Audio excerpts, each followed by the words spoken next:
Hello friends, नमस्कार। स्वागत है हमारे यूट्यूब चैनल गोल्डन व्यू पर। आज आप जानेंगे पूर्णिमा व्रत की कथा के बारे में।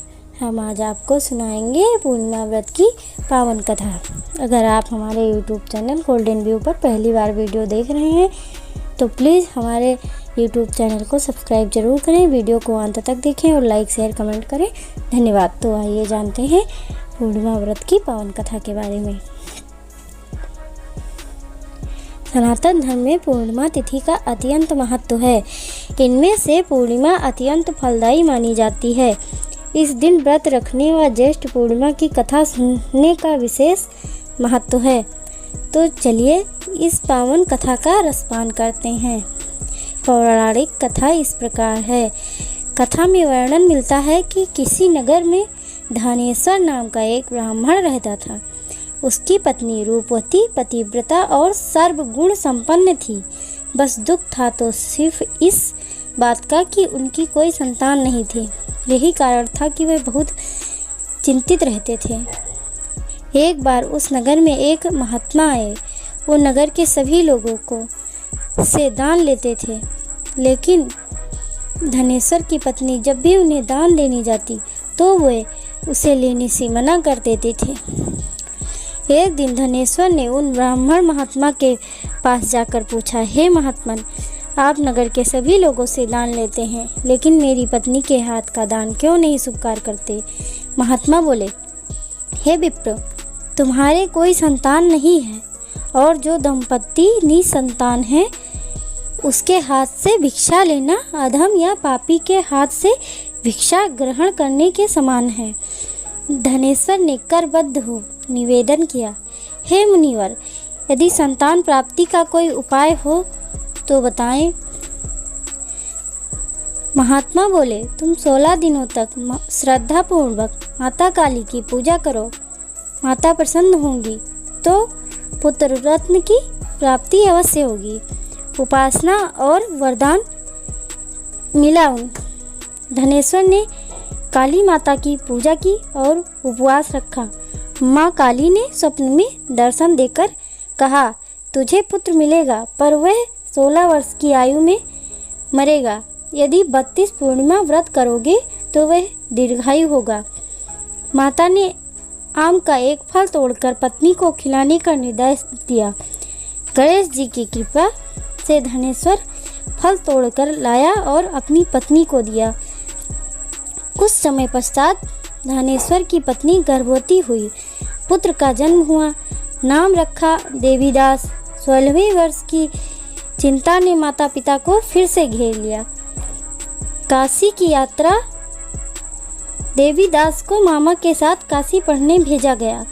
रास्ते में एक कन्या का विवाह देवीदास से हुआ, लेकिन उसने भोजन नहीं किया और पत्नी को सारी सच्चाई बता दी।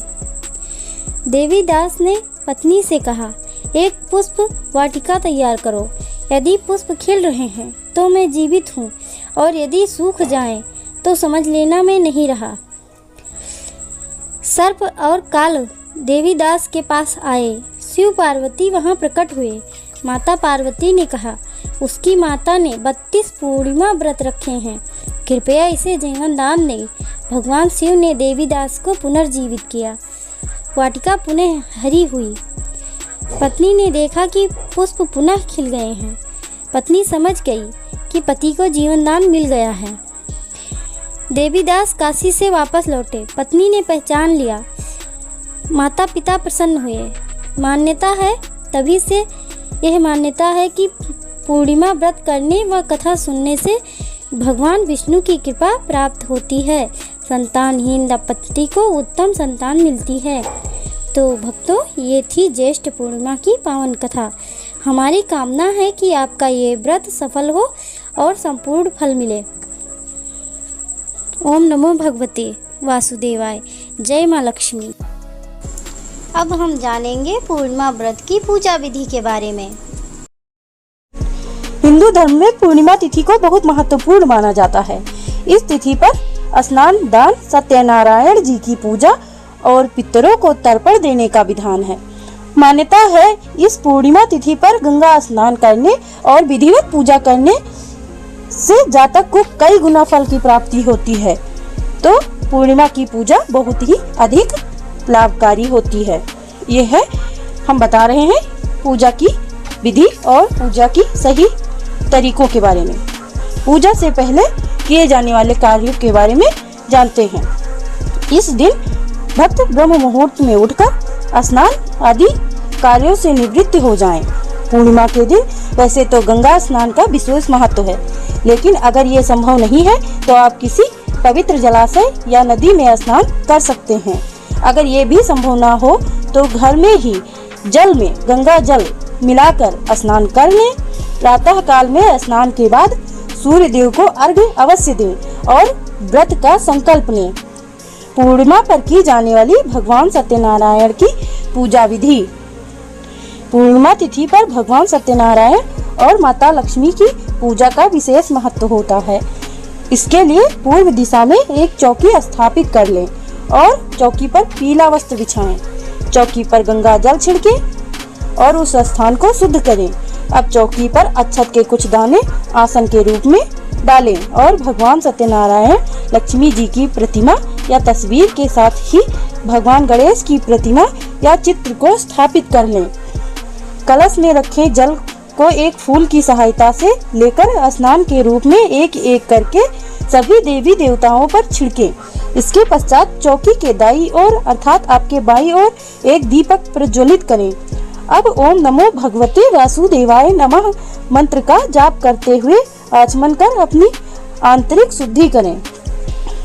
सबसे पहले भगवान गणेश का पूजन करें और उन्हें हल्दी रोली से तिलक कर फिर उन्हें जनेऊ, लाल पुष्प और दूर्वा अर्पित करें। ध्यान रखें भगवान गणेश जी को दूर्वा अति प्रिय है, इसलिए गणेश भगवान की पूजा में दूर्वा का विशेष महत्व होता है और उन्हें लड्डू का भोग अवश्य लगाएं। भगवान गणेश को लड्डू का भोग अति पसंद है। अब श्री हरि को हल्दी चंदन का तिलक लगाएं और माता जी को कुमकुम हल्दी का तिलक करें। सभी प्रतिमाओं को अक्षत अर्पित करें। इसके पश्चात सत्यनारायण भगवान को जनेऊ चढ़ाएं, पुष्प चढ़ाएं और पुष्पमाला पहनाएं। ध्यान रखें अगर हो सके तो भगवान विष्णु को पीले पुष्प अधिक प्रिय हैं, इसलिए गेंदा आदि पुष्प आप अर्पित कर सकते हैं। माँ लक्ष्मी को भी कमल का पुष्प, पुष्प की माला, मौली और सुहाग की सामग्री अर्पित करें। यदि कमल का पुष्प ना हो तो गुलाब का, गुलहड़ का फूल चढ़ा सकते हैं। इसके पश्चात चौकी पर धूप जलाएं। अब भोग के रूप में भगवान सत्यनारायण और माता लक्ष्मी को पंचामृत, पंजीरी, केला व अन्य फल व मिठाई का भोग लगाएं। इसमें तुलसी पत्र अवश्य रखें। भगवान विष्णु की पूजा में तुलसी का अधिक महत्व है, इसलिए इनकी पूजा में तुलसी पत्र का विशेष महत्व है, तो आप तुलसी पत्र जरूर रखें। भगवान गणेश जी को भी मिठाई और फल अर्पित करें। इनसे तुलसी दल अर्पित ना करें। भगवान गणेश जी को तुलसी दल अर्पित करना आपकी पूजा के लिए हानिकारक हो सकता है, अतः आप भगवान गणेश जी को तुलसी पत्र अर्पित ना करें। भोग के साथ भगवान को दक्षिणा भी चढ़ाएं। अब पूर्णिमा की कथा पढ़ें। यह कथा आपके लिए हमारे अगले वीडियो में उपलब्ध है, आप इसे ध्यानपूर्वक सुन सकते हैं। आप इस दिन श्री सत्यनारायण भगवान की कथा पढ़ भी सकते हैं और सुन भी सकते हैं। इसके पश्चात भगवान विष्णु की आरती उतारें।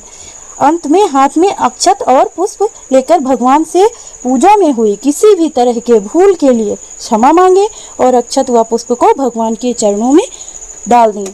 इसके पश्चात आप व्रत रख रहे हैं तो स्वयं फलाहार करें और परिजनों को, परिवारजनों को प्रसाद वितरित कर दें। तो भक्तों, ये है सत्यनारायण पूजा की कथा की विधि। तो आशा है आपको हमारा ये वीडियो पसंद आया होगा। ऐसे ही व्रत व त्यौहार व अन्य धार्मिक जानकारियों के लिए जुड़े रहें हमारे YouTube चैनल गोल्डन व्यू के साथ। किसी भी धार्मिक अनुष्ठान के लिए कृपया एक बार अपने पुरोहित से जानकारी अवश्य लें।